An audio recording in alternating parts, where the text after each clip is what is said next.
I mean, I wanted to marry Harry, you wanted to marry Harry, you wanted to marry... We all wanted to marry Harry. We've already seen the incredible twists and turns of Meghan's life that led her to Prince Harry. She's devoted her time to good causes. I don't think it's right for kids to grow up thinking these things. Risen to stardom. When she landed the role in Suits, Meghan became a legitimate, bona fide celebrity. And mix with the London set. She was sitting in the royal pretty much. She's like an arm's throw away from Pippa Middleton. We've charted the incredible journey that took her from the streets of LA. I'm a California girl, born and raised. All the way to the doors of Kensington Palace. It really has just been a fairy tale, hasn't it? She's won the heart of her prince. Harry, when did you know she was the one? Very first time we met. And got that ring on her finger. It was a true marriage of Hollywood royalty with British royalty. But it's still a long walk to the altar. And until she sails down that aisle, nothing is guaranteed. She verged on the political. The royals don't do that. All sorts of problems were coming Meghan's way. From disapproving family members... You are interested in helping those less fortunate than yourself. It really should begin at home. To fallout over the invite list. Have you got an invite to the royal wedding? Have I? Yeah. Not that I know. So how did Meghan take on her critics and ensure the path of love ran smoothly? She does what any of us would do. Hashtag ignore, ignore, ignore. If you fancy bagging a prince, tonight, our step-by-step guide continues as we open the next chapter in the story of Meghan and her prince.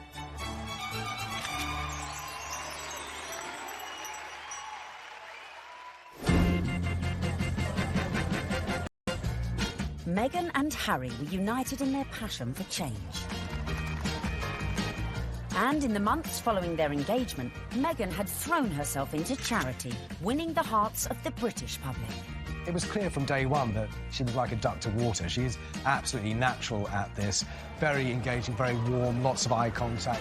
Harry was showing off his new fiancée far and wide, and she charmed everyone from all walks of life, including those who walked on four legs. She even wore a matching coat for the occasion.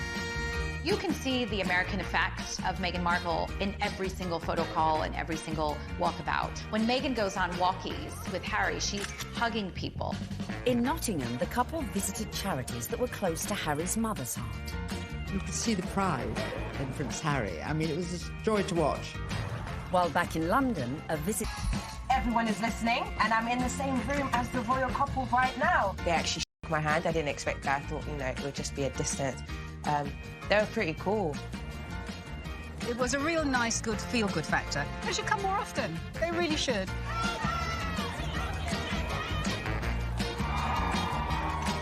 Slowly but surely, the British public was falling in love with our Meg.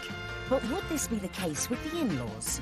The next step in Meghan's journey would be getting to know the firm. And the hotly debated topic of her background was never far from the fore.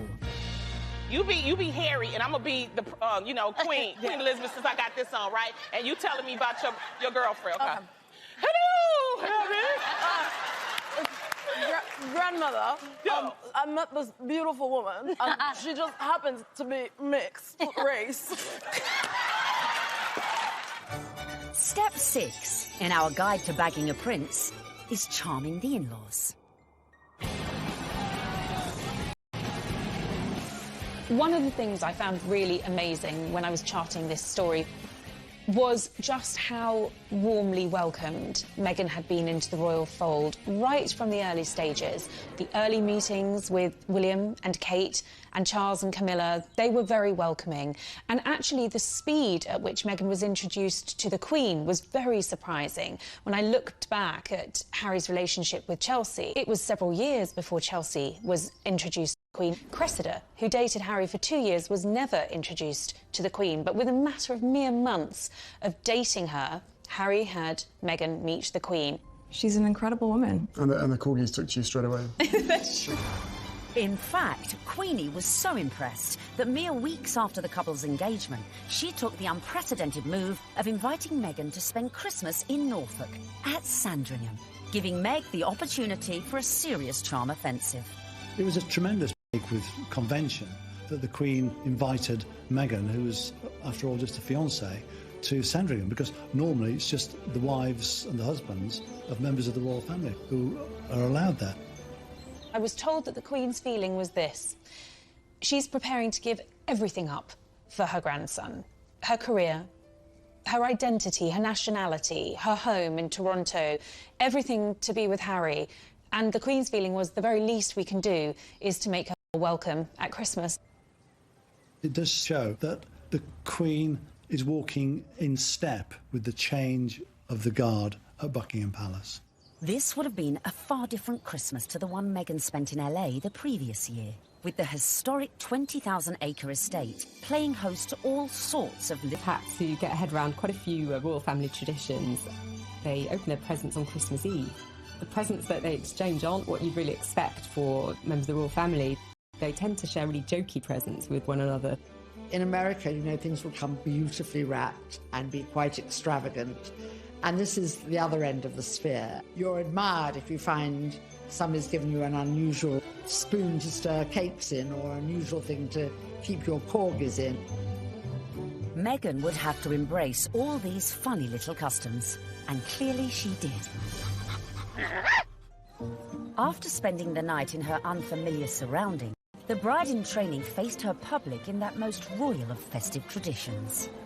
The post-service walkabout at St Mary Magdalene Church. Well, the Sandringham church photo is the timeline through history. You have a snapshot every year of those people closest to the throne. Now, often you're looking at a picture of a child who was barely able to walk perhaps a year ago, and suddenly they come out of the church. That image will change. In a few years' time, we'll have those couples and their children will be going to church.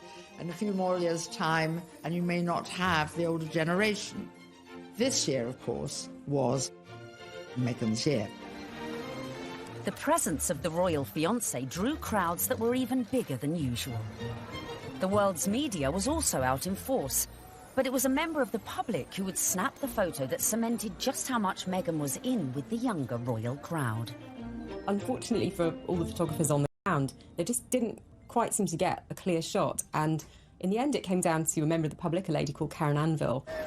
It was like a Mexican wave of cheers, so you knew they were coming. The photographers at the other end, and they just happened to look over. And I took one photo, that's the thing. I took one photo, and it was, yeah, the right one. When we saw that shot, it was an absolute no-brainer that it was going to be our cover shot, because it was the only one that had captured that moment, the four of them together. And, you know, it symbolised quite a lot in terms of the royal family and where they're going in future. So, yeah, I mean, we were delighted to use it on the cover. And just like that, the Fab Four were born. Clearly, Meghan was well and truly fitting into the royal club. Just like the Queen, it seems the rest of the family were equally charmed by Harry's beau from across the pond. Another tick for Meghan. William was longing to meet her, and so was Catherine. And Catherine's been absolutely wonderful, amazing, as is William as well. You know, fantastic support. And then my father as well. We had a handful of teas and meetings. She found herself a true fan in the Duke of Edinburgh, and he was apparently hugely impressed with how well-read Meghan was. Meghan was now in with the in-laws. But coming up, events were to turn increasingly tricky. Dealing with critics from near. I think she's trouble. Because of her background, I thought that she could, not would, but that she could be trouble. And far. I think the very fact that Samantha wanted to do a book called The Diary of Princess Pushy's Sister implies that maybe she was not over fond of her younger half-sister.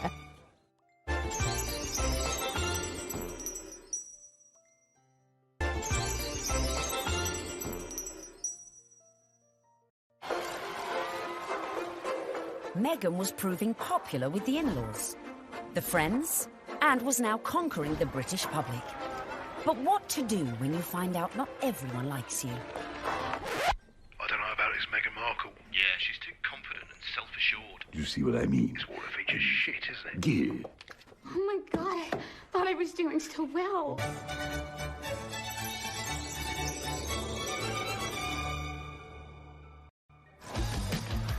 When the news that Prince Harry was dating an American actress first came out, I think that the reaction amongst the British public especially was equal parts excited and disapproving, because she's not British. From the very moment Harry and Meghan's relationship had broken in 2016, much of the press inevitably had gone raking through Meghan's past. They made it sound as though she had grown up in like the slums of LA, like riddled with like gangsters and drugs. With some reports focusing on the breakup of her parents' marriage and her relationship with her half-siblings. Time is 7 minutes. Harry didn't help matters when he went on to guest edit BBC Radio 4's Today programme. It started well. Morning. Very good to see you. He got some of his mates on the show, like this guy. Okay. Do I need the British accent? But if you start using long pauses between the answers, you're probably going to get the face. Let me see the face. Oh, okay. But during the course of the programme, Harry answered one question about Meghan. It was your future wife's first Christmas with the in-laws. How was it? She really enjoyed it. The family loved having her there, and it's the family that I suppose she's never had. It's the family that I suppose she's never had. But Harry's comments did not go down well with one member of his future wife's family. Meghan's half-sister Samantha was very cross with what Harry said on the Today programme about the family not being close or a normal family. Samantha tweeted that that was really not the case, and she defended their family as a normal family, a close family, a loving family, and didn't understand what Harry was talking about. A book called Diary of Princess Pushy's Sister. I think the very fact that Samantha wanted to do a book called The Diary of Princess Pushy's Sister implies that maybe she was not over fond of her younger half-sister and maybe is a little conflicted about Meghan's success. There's no bigger media vulture with this wedding than you, is there, Miss Markle? I mean, how you have the gall to come on here and talk about media vultures? You're doing a book called The Diary of Princess Pushy's Sister. You've been trashing her for 2 years, you little vulture. I've made it clear in several interviews that you can't judge a book by its cover, and similarly, you can't judge a book by its title. Samantha also criticised Meghan's charity work. If you are interested in helping those less fortunate than yourself, it really should begin at home. Could all this bad publicity derail the wedding? And just how should Meghan respond to this particularly barbed attack? The temptation must have been huge for Meghan to have responded to the critics, who were, of course, her family members. She kept a dignified silence. I mean, you've got to feel for Meghan. What would you do if your family were being an absolute nightmare? It is seriously embarrassing. So she does what any of us would do. Hashtag ignore, ignore, ignore. But would Meghan be able to keep her composure in the face of her next critic? A certain ex-Tory MP, a die-hard royalist, who voiced her doubts about Meghan, not in private, but in the most public setting possible, the celebrity Big Brother house. OK, let's take a vote. I think she's trouble. How long do you think she's going to be? 5 years, 10 years, 20 years? Why do you think she's trouble, Anne? Background, attitude, I worry. She's older than him? She's been married before? Yes. I add it all up and I'm uneasy, but there we go. Quite frankly, I was shocked when Anne Widdecombe said that what she said. I mean, I've always thought that she was a sensible woman. She seems to be jumping to conclusions without looking at any evidence. The ex-minister's comments sent the Twitter sphere into meltdown. When I was on Big Brother, I was called every and every ist going. I was homophobic, xenophobic, racist, sexist, misogynist. Nothing I said could have been remotely construed as racist by any sensible observer.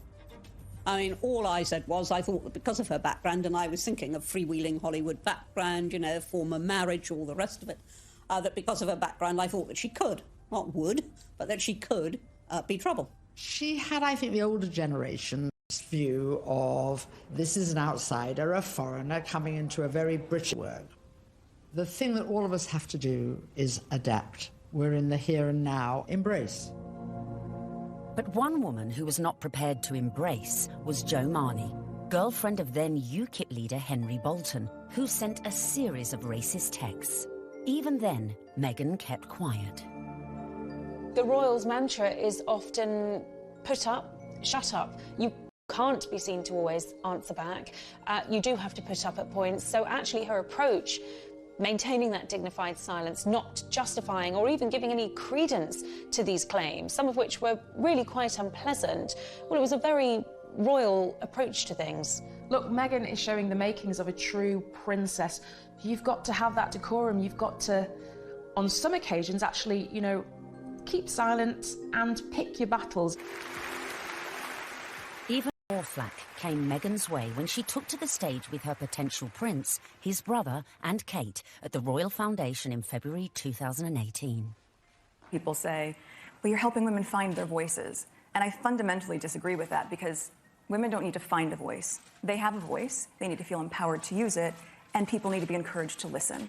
And I think there is no better time than to really continue to shine a light on women feeling empowered and people really helping to support them. She verged on the political when she was talking about women's empowerment, and it was all a bit Me Too-ish. The royals don't do that. And indeed, the day that the royals start engaging in political causes is the day you get a lot of controversy. There is a very good reason why the royals stay off politics, and it's to avoid precisely that. Not everyone shared Anne's view. It's refreshing, because she isn't saying things that are incredibly controversial that we actually wouldn't stand by or back or believe in. These are really important points, important issues that she's raising, especially when she's touching on feminism. But was Meghan risking her relationship with the royals and the public? She's clever. She's using her voice in a good way, and she has actually been backed by the palace. But still the criticism came, and the palace had to release a statement defending her. Was this one step too far? This is the first time that we've heard anyone associated with the royal family talking about those campaigns. But Kensington Palace stressed that it would have been impossible for Meghan to talk about issues surrounding female empowerment without talking about those campaigns. Well, I think that by touching on the Me Too campaign, Meghan probably knew that there was going to be some kickback, and indeed there was. But actually, she got far more people saying, this is great, this is what the royal family needs to be doing more of. Phew. Looked like Meghan had found just the right balance to please the palace. So, next step in our guide, embrace your prince's religion. She signed up to the Church of England, of which the Queen is supreme governor. And exactly 100 days after her engagement announcement, Meghan was baptised in the chapel of St James's Palace by the Archbishop of Canterbury. It was very special. It was beautiful, sincere, and very moving. It was a great privilege. Although she had attended a Catholic school in LA, Meg had a Protestant background. Her father was a member of the Episcopal Church of the United States. It would not have been an enormous step, to get baptised, but it was a big step in a way. But I think out of deference to the Queen and to her very strong faith, it sort of tidied things up, and it augurs well for the future, because she will have to attend many, services in Church of England cathedrals. Coming up, Meghan's headed ever nearer to that chapel of love. But the journey would become increasingly problematic. With a guest list to organise... Have you got an invite to the royal wedding? Have I? Yeah. Not that I know. And dramas coming thick and fast from her very own family. All of a sudden, his health isn't good, and he can't come to the wedding. Dun, dun, dun!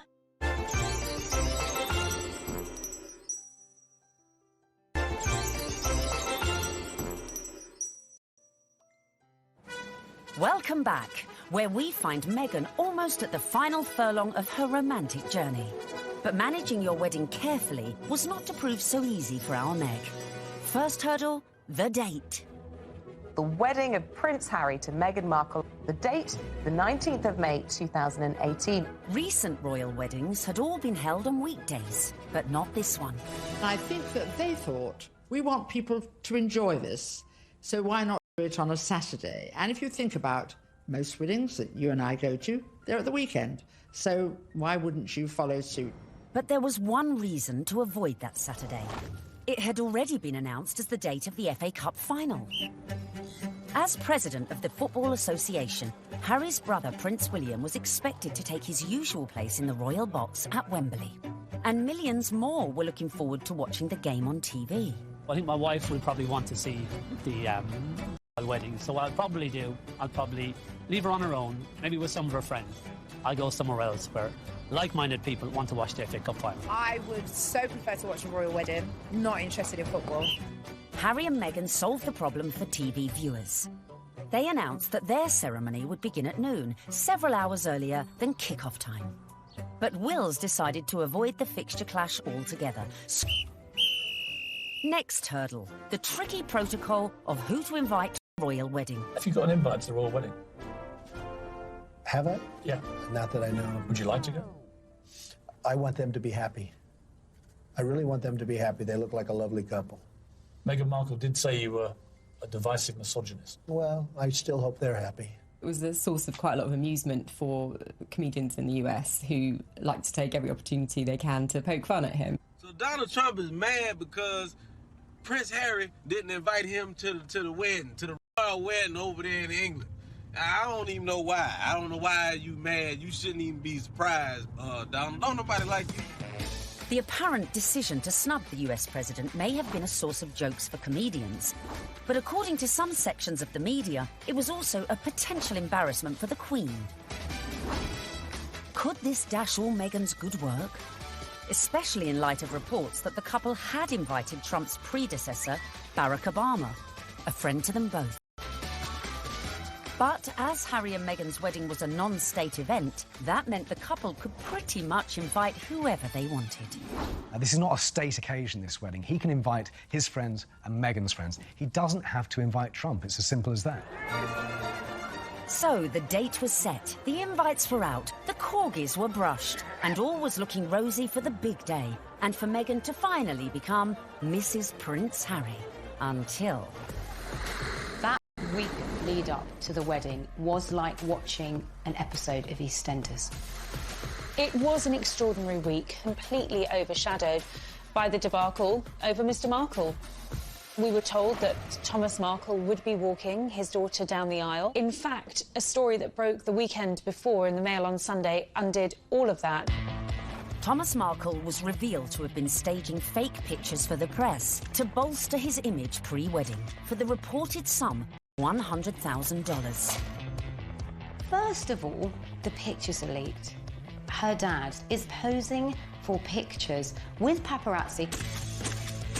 Such was the embarrassment Mr. Markle felt he'd caused to his daughter that at the 11th hour he pulled out of the wedding.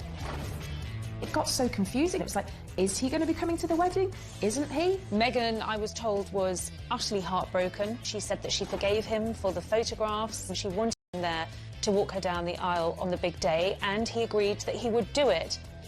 Until, all of a sudden, his health isn't good and he can't come to the wedding. Dun, dun, dun. Thomas Markle said he felt that the heart attack had probably been brought about by his son to get out of this wedding, and that his sister was nothing but trouble. The whole of the country was talking about this. What is going to happen? And then finally, we had a statement. It was a roller coaster of emotions, in fact, prompted Meghan to issue her very first solo public statement.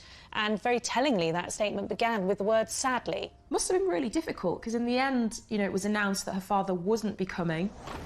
Added to that, parts of the family just descended en masse without an invitation.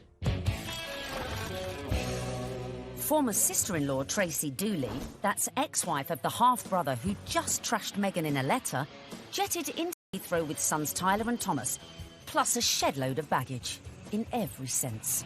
There's more likelihood that I would have got an invite. They turn up, got all the suitcases, you see them having their pictures taken in the airport, you're thinking, what is going on here? Because apparently they either think they're going to get a last-minute, you know, somebody cancelled, you can come to the wedding now, or they're just going to make money off the British media and do loads of interviews. It's all about the...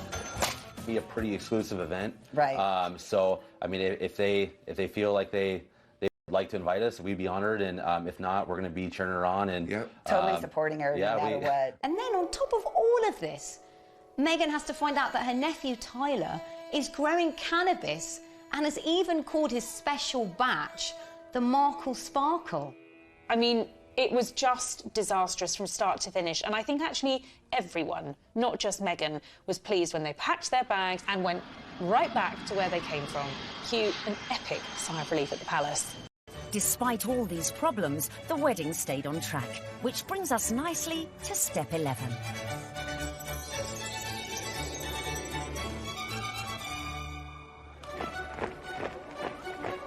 Finally, on the 19th of May 2018, less than 2 years after Harry and Meghan's very first date in Soho House, the day we'd all been waiting for. The world tuned in for the fairy tale wedding of the century. Let's face it, if you're marrying a prince, you may as well pull out all the stops. Meghan and Harry really did have the ultimate fairy tale wedding. You know, they didn't choose St. Paul's Cathedral, where, of course, we saw Charles and Diana wed. They didn't choose Westminster Abbey, like William and Kate. They chose Windsor, which is a lot smaller and feels a lot more private. I was there at the wedding on the day, and Windsor felt like literally a fairy tale come to life. Everything was magical. And the 600 guests drifted in. It was a veritable who's who of the world's A-listers, from music, film, and sport. I think this was the very first really modern royal wedding that we've ever seen, and it was Idris Elba, George Clooney and Amal, and a cast of suits. You had Hollywood stars mingling with British aristocracy. It was extraordinary to see. By the time HRH arrived, the atmosphere at Windsor was electric, with 200 representatives from the Prince's charities among the 2,640 cheering onlookers. Meghan's bridesmaids and page boys included Princess Charlotte and Prince George, plus the children of some of her closest friends. Sporting the uniform of the Blues and Royals, the regiment Harry served in the army, the groom arrived with a familiar-looking best man.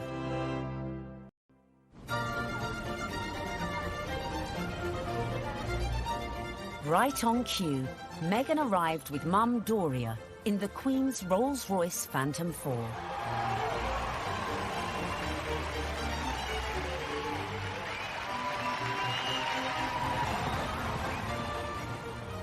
The wedding was phenomenal. The wedding was amazing. I mean, we all wanted to see what she was wearing.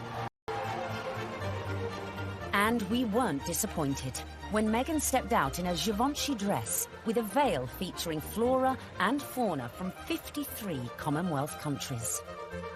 Topped off with her something borrowed from the Queen, Queen Mary's diamond bandeau tiara.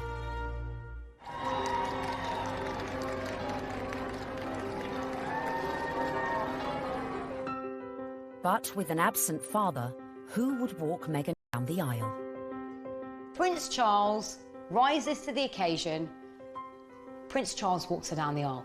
It's amazing. Hashtag the power of love. Hashtag love survives. When you saw it on the day, it felt like the right thing to do. It was a wonderful way of Charles saying, welcome to the family, and actually of Meghan showing the world just how close she already is to her father-in-law.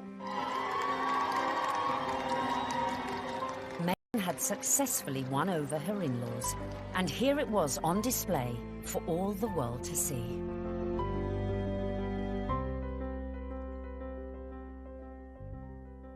It was lovely. It was really lovely. It felt positive, and yeah, you couldn't help but smile watching it. When the night has come. So, not only had Meghan married a prince, but she had ensured that their wedding would be one that the British public would never forget. And neither would the 60 million who tuned in from around the globe. No, I won't. The courtiers to expect some surprises, but I don't think anyone expected quite what we saw, listening to that incredible gospel choir, which was a beautiful touch and a wonderful nod to Meghan's dual heritage. Stand by me. Stand by me. Inside you've got gospel choir, you know, raising the roof with the music. You've got the Reverend Michael Curry. I think without a doubt, Michael Curry was one of the stars, one of the unexpected stars of the day. I don't think anyone was expecting his sermon. I certainly don't think the royal family were expecting his sermon, because the look of surprise, and I might say bemusement and bewilderment on some of their faces seemed to suggest that they were quite taken aback. We must discover the power of love. the redemptive power of love. And when we do that, we will make of this old world a new world. He started speaking. He just had everybody on the edge of their seats, whether you were there or you were watching it on the television. The room felt alive. I don't think St George's Chapel has ever heard such an effusive address or heard Martin Luther King quoted in that way. There's power in love. Don't underestimate it. Don't even over-sentimentalize it. There's power in love. You know, there is power in love, and if we haven't heard it once, it was drilled into us, so we knew that by the end of his sermon. Oh, there's power in love. Her family weren't there. It was just her mother. But her story, her African-American heritage, that was all beautifully reflected in the ceremony and in the day itself. All these things that are really very Meghan just made you realise how much more the world is coming together. It was poignant, powerful stuff. Meghan, I give you this ring. Meghan, I give you this ring. As a sign of our marriage. As a sign of our marriage. By the joining of hands and by the giving and receiving of rings. I therefore proclaim that they are husband and wife. She'd done it. She'd got the ring and she'd married her prince. Watching that wedding, you know, even if you're not a royalist and you're not a romantic, you really couldn't help but be taken in by it because it was two people that actually seemed like they were really in love, which on any level is just so nice to see.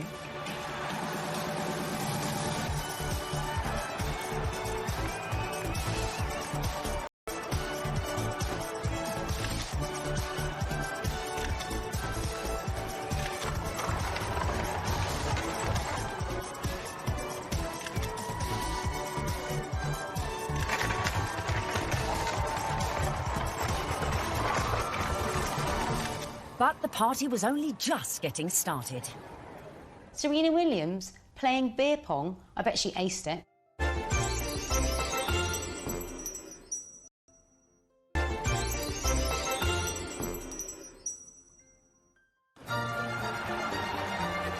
Meghan had gone from actress to duchess. And our penultimate tip, really for those who've gone and bagged their prince, is celebrate with the best ever party. Immediately after the wedding, the couple had all 600 guests back to St George's Hall for a wedding breakfast, which was hosted by Her Majesty the Queen.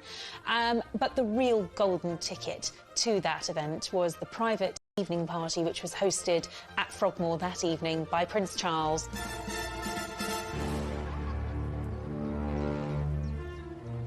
We saw, of course, Meghan's dress for the after party, which was by Stella McCartney. She looked glamorous. Harry looked like James Bond walking out of the palace to get into their vintage Jaguar. This was a very modern, sexy, gorgeous couple. We saw the couple speed away in that beautiful blue E-type Jaguar. Meghan resplendent, it has to be said. Harry looking more James Bond than Prince Harry.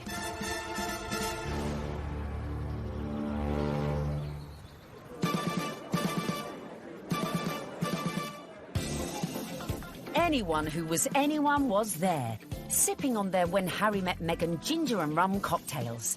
George and Amal, Serena Williams, James Corden and Idris Elba, who turned DJ for the night and span a few tunes. I was put forward to DJ. I really wanted to DJ. I would have done the best wedding set in the world. It must have been incredible. Everyone's probably a bit more relaxed, you know, a bit more loose, getting on the cocktails, having a chill. Everyone just wanted to know the juicy details of this VVIP party. Were these huge Hollywood stars and celebrities doing the same kind of things we do when we've been drinking since about midday? Yes, they were. Some wonderful tales of Serena Williams beating everyone hands down at beer pong, a drinking game that apparently Meghan and Harry loved. Serena Williams playing beer pong. I bet she aced it. Serena has since denied she played this game. Shame. But who knows? Maybe when they throw their next party. George Clooney serving up cocktails and whisking Meghan and Kate around the dance floor. William, Charles and Harry. Which we like to imagine look like this. Wheels, come on. Well, it's my reception. Could bust a few. Yeah, there you go. Yeah, there you go. okay. Yeah, come on. You like that, brother? Yeah, twerk it, Wheels. Just sham on. Twerk it, Wheels. There you go. No, yeah. Oh, no, Grandmom just saw that. Bollocks. All right. Having an absolute laugh. I mean, was the Queen there? What was she doing? Was she watching it? Was she getting involved? It just sounds like, you know, the doors have been closed, the curtains have been closed, and it's like, right, let's go for it. Let's have a laugh. Let's enjoy this. I think it was just a fantastic night where the couple were able to really do things their way, from serving dirty burgers at midnight out of posh burger stalls in the grounds of Frogmore to handing out monogrammed slippers so that their guests in those 6-inch Louboutins or whatever they were wearing could actually rest their weary feet come the end of the night. And if you want to ensure you throw the best party ever, be like Meghan. Make sure your guests leave their phones at the door so you can let your hair down without any sneaky snappers. You don't want a repeat of the dramas of a previous royal wedding. 10 years earlier, the same venue had hosted the wedding reception of Harry's cousin, Peter Phillips, and his wife, Autumn Kelly, who provoked a scandal when, unbeknownst to most of the guests, they sold photos of the private bash to Hello magazine for £500,000. Generally, what happens in the private dues stays in the private dues. There are no cameras there, or none of our cameras are there. So what happened with Peter and Autumn's wedding is controversial and unusual. The junior royals host a wedding ceremony, which is where they're supposed to be the private situation, the most private the royals are ever in, inside their own home, for goodness sake. And they thought this was just photographers at a wedding and happily posed and grinned away. And then were quite amazed in a couple of weeks afterwards to see 59 pages of a Hello supplement dedicated entirely to things that they thought were private family shots. I think it went down like a lead balloon with many members of the royal family. Luckily, Harry and Meghan's wedding reception went off without a hitch, but with a bang. One of my favorite details about the whole thing is that Harry and Meghan snuck away at the after party. They went off to be together. And I think that speaks a lot about this couple. They are, above everything else, madly, genuinely in love with each other. Which leads us beautifully into the final step of our Bag of Prince guide. Live happily ever after.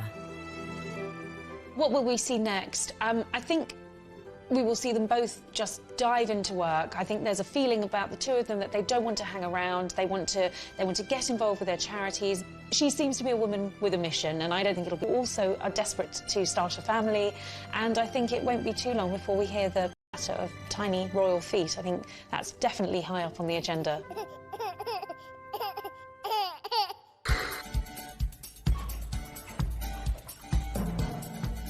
So there you have it. From being born into showbiz, to getting famous, to moving countries. Making moves in royal circles, charming the in-laws, and staying silent in the face of criticism. Meghan Markle might not have set out to bag a prince, but follow her lead, and maybe you could do it too. It was the ultimate American dream, because hers was a bit of a rags to riches story, and her journey from the leafy suburbs of LA to Toronto to Kensington Palace to St George's Chapel has been a monumental, epic and frankly incredible story. It's so good to meet you. She's a modern woman. This is how we all live, you know, from mixed-race families, you know, interracial marriages, coming from different countries. That is what society is about now. The fact that she's unusual for the royal family, I think the fact that she comes from a different country, a different background, it's just a plus. She is very much a breath of fresh air. She's incredibly focused. She's incredibly driven. Women don't need to find a voice. They have a voice. They need to feel empowered to use it, and people need to be encouraged to listen. She's got the biggest platform, she's got huge ideas, and she is changing the game in a very cool way. And she makes Prince Harry happy, and so he now has that partner that he said he always wanted to share the load with. And in Meghan Markle, he found it. If this were a movie script, you would say that Meghan completes him.